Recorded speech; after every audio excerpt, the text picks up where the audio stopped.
guys dug that. Oh, that's cool. Let's bring Don Coscarelli and Paul Pepperman back to the stage, please.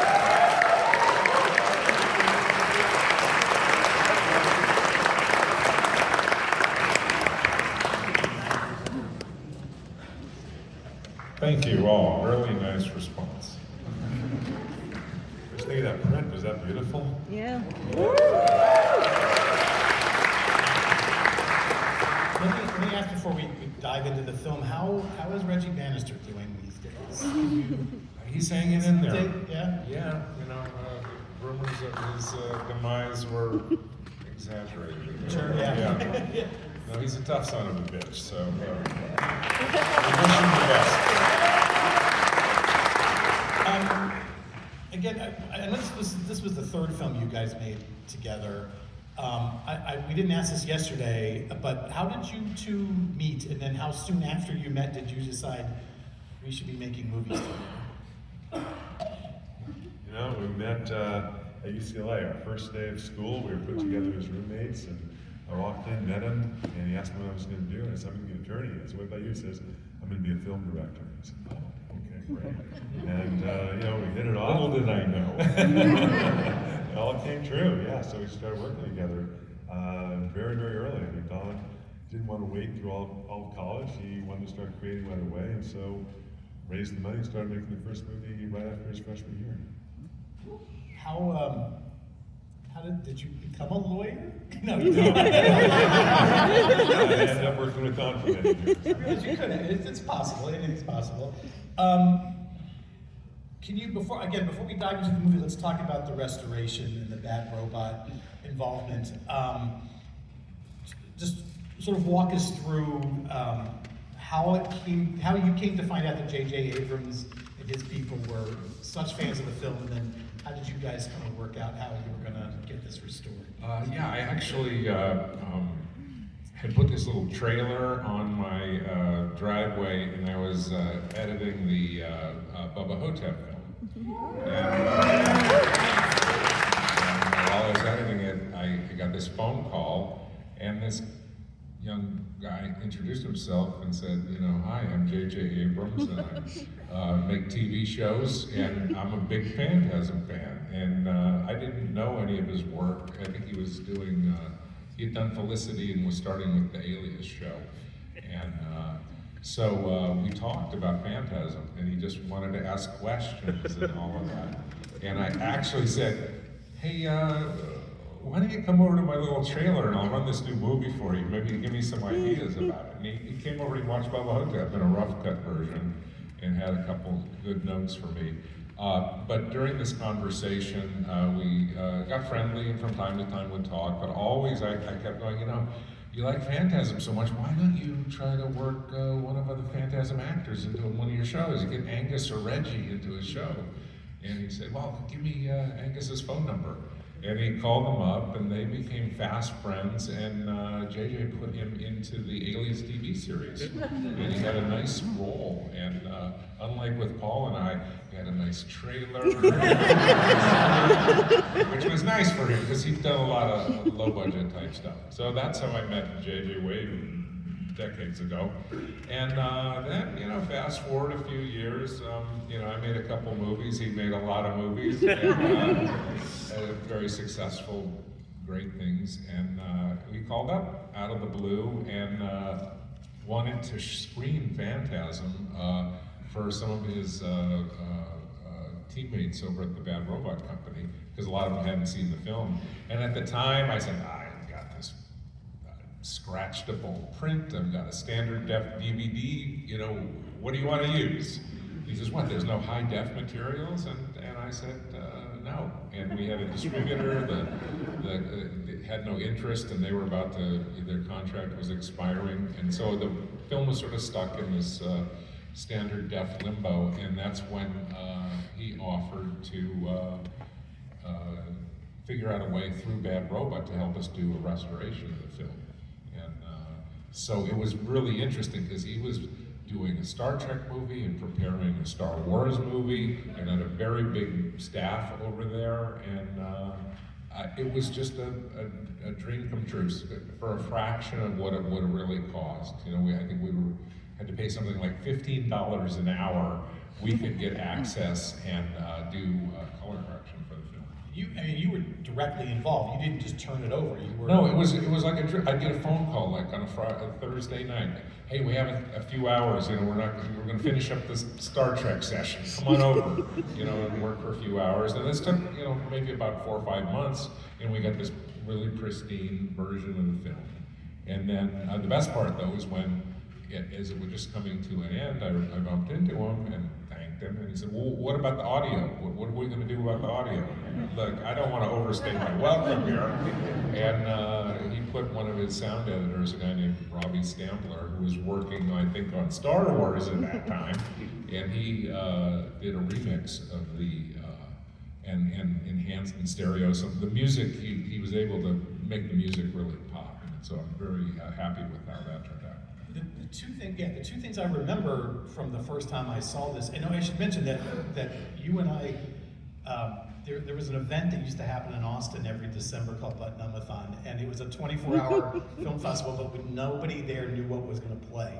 And this played there months before it actually came out and was re-released. And I remember because I was sitting, the seating chart was made by somebody else, but they put me on an aisle.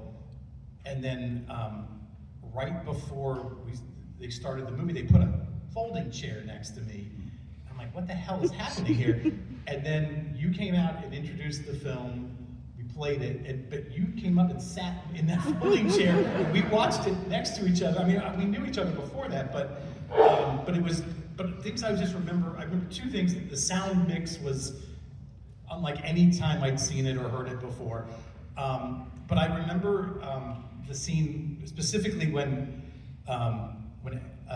Angus picks up the coffin and puts it in the car, like does it by himself, and that's the first time I noticed that it was raining in that scene. Yeah. And I never we had forgotten because you couldn't really see it in any of the Well, it's daylight, and it's the grain would probably get rid of that. So I was like, whoa, that's amazing. Well, also then we enhanced it with the audio, put a little rain and a thunder crack, which wasn't in the original version because we couldn't see the rain in it.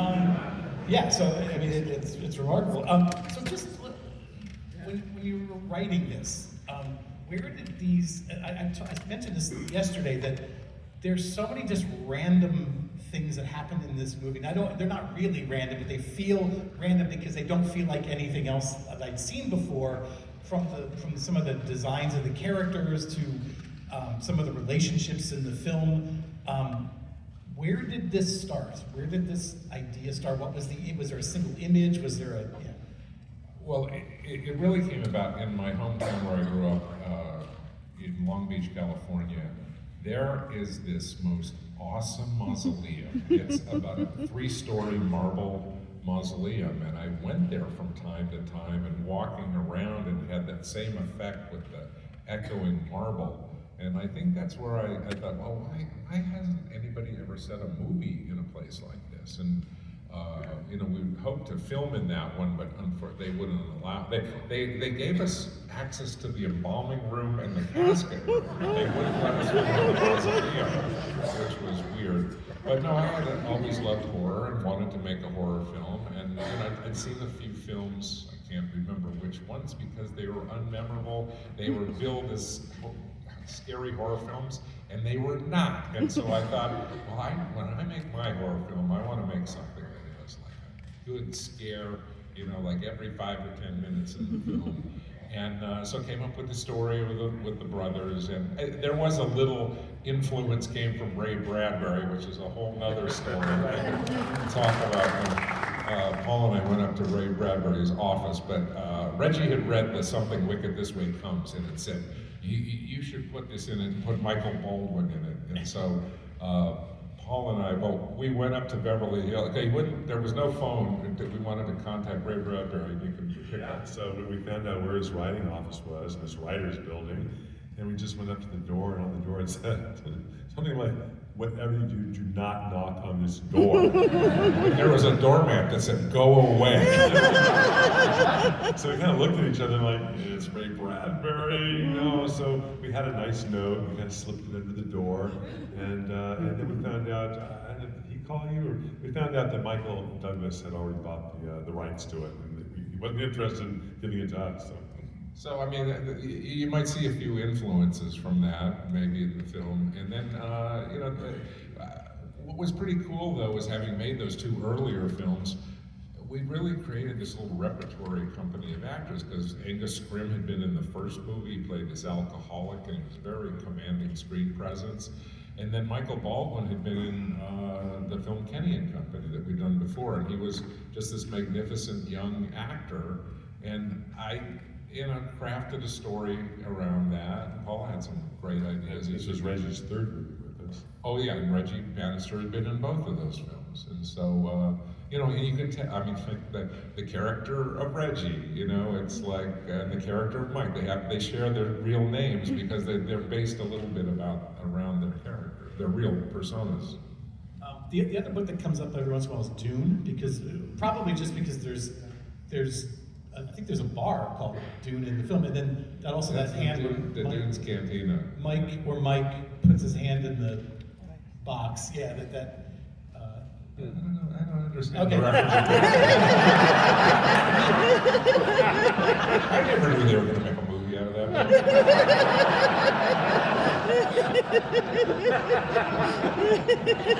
So the mausoleum, you built that? That what we see there is Yeah, built? we had a warehouse out in the suburbs of Los Angeles, and because we don't work very fast. We're very slow because we're on a low budget and we need to just take as much time to make it look like a quality film. So we couldn't afford to get a real soundstage, so we just rented a warehouse and got some guys to come in there and just construct plywood walls, and everything is wallpaper that looks like marble and little brass things, and so everything, all mausoleum shots are all in the warehouse, and it's really only about like 1.5 aisles, and then we just keep changing things around so it looks like they're walking through like 5 seats. Some different aisles in the mausoleum.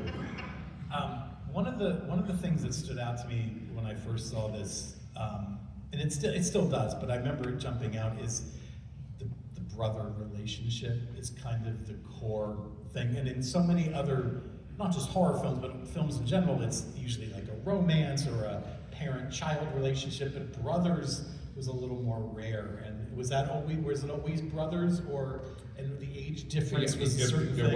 That was from the outset. I mean, I never had a brother. The closest brother I ever had was Paul, and so I always aspired to have I wished I had a cool older brother who knew about guns and muscle cars. Old warning shots are bullshit. And, someone I could learn about the fairer sex from. But I never had that, so some of that came out in this. But you also, with Phantasm, you have to credit these wonderful actors in the film. And the way that we made Phantasm, and we've also got to credit Michael Baldwin's parents, because for some reason, after we made Kenny and Company, they trusted us, and we would take Michael for check him out for 3 or 4 days and bring him over to our house, and he would stay. And he spent a lot of time with Bill Thornberry, he was like the coolest older brother there was. And Michael Baldwin actually learned to drive in the CUDA with Bill Thornberry. And so they developed a very tight bond. And so they always called themselves the Brothers Pearson, because the last name they genuinely, and to this day they still have a very tight bond. And so it was that really helped a lot. Yeah, I mean, I have a younger brother that's about the same age difference, so that's why I think it struck a chord with me, because it was like, wow, I don't think I've ever seen a relationship like this, especially in a horror film. So. So I mentioned before, about the sort of randomness, but really, let me stop here for a second, because there's something there about the movie that we discovered, because maybe being a little ignorant, we stopped the film about the 1/4 mark and just played a music song for, like, what horror movie does something like that? Well, you know, I love Bill's writing and Reggie's playing, and so we took that risk, put it in there, and yeah, what that does is it gives the audience a little time to bond with the characters, so that then when things start to go wrong, they really care about the characters. And I'm not sure that consciously I knew that, but it was something that the way the film was made, that we just focused on those relationships. I often believe that the best way to develop characters is to just show them in downtime, or working, or at their job, but not doing the thing that's forwarding the plot, like something. And yeah, you do, and you definitely, and you had these two musicians in your cast, so why not take advantage of that? No, the role, like, I know the first time I saw this, I didn't understand everything, Really? And it, maybe that, but that's that. I think it sort of pushes you to see it again, especially because I knew I liked it. I just was like, I'm not quite sure I understood all this. Although I do think it's funny that Mike like gets sucked into that portal, and he's there for like a minute, and he comes back out, and he's got it all figured out. And he knows what everything. And I think that's the closest to an exposition dump that you have in this movie. But I'm just wondering, like, did you even understand everything, and did you think that was as important to spell everything out, or would you like to, did you want to give your audience a little credit? No, in retrospect, I'll tell you one thing. While we were editing for a year long, and we were still shooting, and we still didn't have an ending, and we were trying to figure ways to put it together, we took a lot of risks in editing, where we would cut out exposition to try to keep the story moving, and I think we would always go, we'll just let the audience figure it out. And I like to think that we took the audience's intelligence seriously, that they might be able to, jump through some of those leaps in logic, and it turned out that they did, and a lot of people accept the movie without understanding it, and maybe the reason that 4 decades later, we're here with all you wonderful people, is that a lot of folks have still been trying to piece it all together, and because it's a puzzle in a way. There has always been, I think you've confirmed it, well, this part you have, that the original work print was closer to 3 hours. And we've seen some of the deleted scenes emerge, we've seen outtakes come out in other films, but is there even a possibility of seeing a much longer version of this? When you say it's an original 3 hour, it's just us putting all the scenes together. Right. It's not like something that we thought was going to ever be the movie. It's just we put it together and then start cutting it out. And this scene, that doesn't really move things along. I mean, so it was never going to be anything out of line with a normal movie. But we just had to we had to triage things. Like your point about seeing the characters' downtime at work. We had an extended scene over at Reggie's ice cream park. It was interesting, and it was cool. A lot of fun, yeah. Big ice cream fight. Did you, when did you decide, well, okay, we were talking about music before. You told me earlier that you did a music video for Dio. For Last in Line. Because it came out, it was something you did after Beastmaster, so I thought maybe Beastmaster was the reason that you got that gig, but it was this film. Tell me about that. Well, Ronnie James Dio, may he rest in peace. Amazing man and voice. He was a big horror, it was a little death metal-ish world that they came from, and they love their horror icons. They have an icon in the Dio world. They call him Murray, and he's this big dude with a cow head with horns. But in any case, Ronnie was a Phantasm man, and he had a big budget to make in per capita, I think there was probably more money spent on his video than we spent on Phantasm. But yeah, so he wanted to do something. It was like right out of Spinal Tap. His wife, wonderful, she had long blonde hair, and she was a British accent. It was like, all kinds of crazy stuff, like right out of there. You know, they gave me two ideas. He was at odds with the record company. He'd made this song, it's called The Last in Line. And he tried to tell me about it, and he said, man, you know, there's this line, and we're all in the line, but think about it, the implications if you're the last in line. You know, and I'd sit there and go, yeah. And then the record company exec, who was very talented in his marketing, came in and said, yeah, we got this idea, it's gonna be teenagers who've gone down to hell. So put it together, so I had to go and put this line thing and go into hell, and the thing is just patently ridiculous, but it was an interesting experience. I don't want to forget to mention, and it is on sale at the Mertz table, the book Fiction, which is a collection of stories set in the Phantasm world. It's the most recent thing you have put out into the world. Tell me about. Did you have some of these stories like for years and years, or were they all new? Or they? Well, I'm always thinking about the different characters, and just watching the movie here, you're always wondering, like, where's the backstory? Where'd that person come from?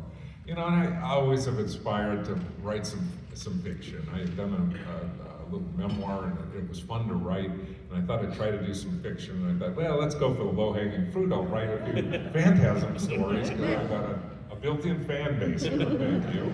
And so I started writing these stories, and I thought, started off, wanted to write an origin story for the Reggie character. And I knew that Reggie Bannister personally had this wonderful music career that was going on, and he got drafted by Uncle Sam and sent to the Vietnam War. And I thought, oh, well, I got to tell that story. But I never asked Reggie about it. I fabricated a story about, you know, a young man in war and his first experience with the supernatural over in the jungles of Vietnam. So that's the first story that starts off.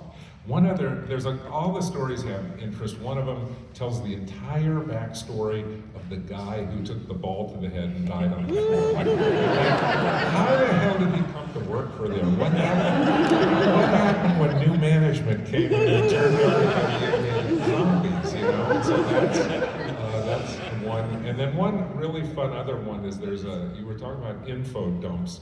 We do have an early info dump in the movie with the character of Toby, who is Jody's friend, who comes in and asks him a few questions and disappears, and we never see him again. So I thought, oh, well, what if this Toby saw some of the events of Phantasm from a different perspective? So anyway, I experimented with the Phantasm form. It was a load of fun, and I also realized that I don't think I could ever write a novel because it's too much freaking work. So this is my effort. And if you get a chance to read it, I'd appreciate it. Yeah, and it's spelled, we should say fiction is spelled with a PH at the time, so just so you know. Last thing I want to ask you about is you have somehow avoided ever selling the rights to somebody else for this franchise. You've never turned it over to somebody. I mean, the fifth film, somebody else directed, but you were fully a part of it. But other than that, I mean, you didn't allow it to get rebooted or sequelized without your involvement.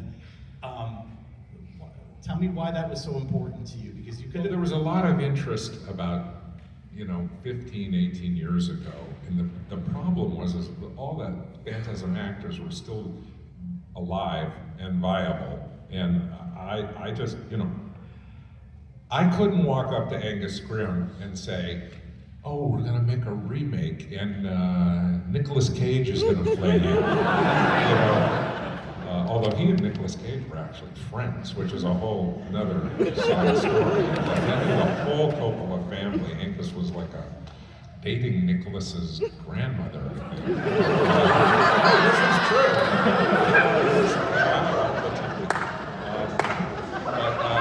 Anyway, to bring that around, we started up with that Phantasm 5 that just took like 5 years, and so I kept pushing any interest off.